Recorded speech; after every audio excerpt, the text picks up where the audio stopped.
So one of the most common questions I get in workshops is, what about sibling rivalry? We could do a whole workshop on that. In actual fact, I might do that. There's a fantastic book on sibling rivalry by the same authors who did How to Talk So Kids Will Listen, Faber and Maslish, so Google that one. The most reassuring thing I heard was that conflict is a part of every day. And it really is. If you think about it, in your work, on the roads, in your families, it is something we all need to learn about and how to deal with more. That's why I've got a whole section in here on conflict resolution and problem solving. But sibling rivalry is something all of its own.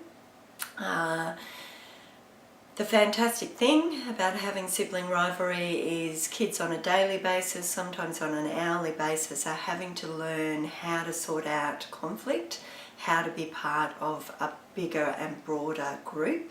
And if we look at our long-term life skills and values, we definitely want them to be able to be part of a team, part of a group, work well with other people and communicate with other people. Doesn't necessarily make your life easier. So number one thing we need to think about is what's the driver? What's underneath the sibling rivalry? And there's a few different factors. Number one that's key is it tends to be to engage your attention often. Not always, but often.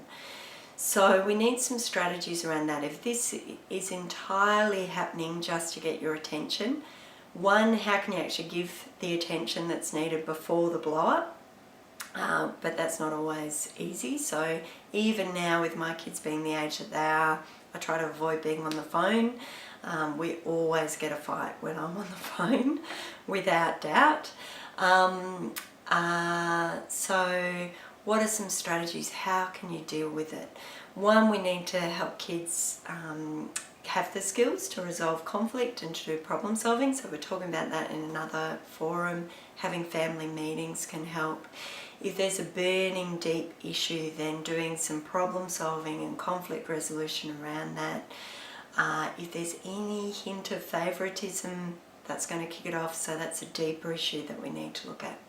If we're talking about just that everyday sibling rivalry, that's often about getting parents' attention, there are three cool strategies the positive discipline talk about.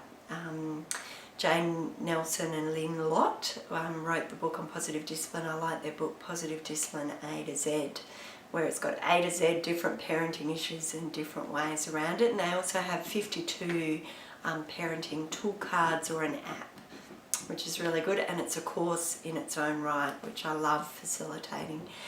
So they talk about three key strategies. So just to give you an example of a typical sibling fight, I remember doing long trips in the car with my family. We lived out bush, had to do some long drives quite often, and I remember just poking my siblings in the shoulder until they screamed. Then my dad leaning back from the front seat and shouting at me, "Enough!" And me getting that little smile like, "Oh good, I've got your attention." Fantastic. It relieved the boredom, it triggered a reaction, and it got some parental attention. I actually remember doing that. Doesn't make my job any easier as a parent to recognise that that's sometimes what's happening. So the three positive discipline strategies that you can do. One is to boot them out. And with all these strategies, it works better when you negotiate it with the kids when everyone's calm and you say, this is how I'm going to deal with it. None of these strategies work if the fight is unsafe. So you need to do a lot of talking with your kids about what is safe and fair fighting and what isn't. You're going to need to be there as umpire and mediator if it's not safe. Even with my kids at the age that they're at now, it can still get unsafe, and we need to negotiate. What are you going to do? What are you going to do to go and calm down? But if you know that your kids are going to fight safe, and this is a verbal fight, then number one strategy, boot them out. So you just have an agreement with them. Hey guys, when you're fighting like this, it's not okay. It interrupts me. It interrupts whatever's going on here. What's our deal? Where are you going to take the fight to? So that might be often, take it outside, I don't want to hear it, take it outside. So a good example of this is when we're camping. We used to choose the fighting tree, and we'd negotiate and navigate with everybody. Which tree is the fighting tree? That's where you're going to take the fight to. Again, moving helps to calm down emotions, but taking it away from parental attention meant kids would get 5 to 10 steps away. Oh, yeah, we're all good now, we'll come back. Not all the time, but 8 out of 10 times, I'd say. So that's your number 1 strategy. Number 2 strategy is for you to leave the room, to beat it. That's what it's called. Boot them out, beat it. Number 2 strategy.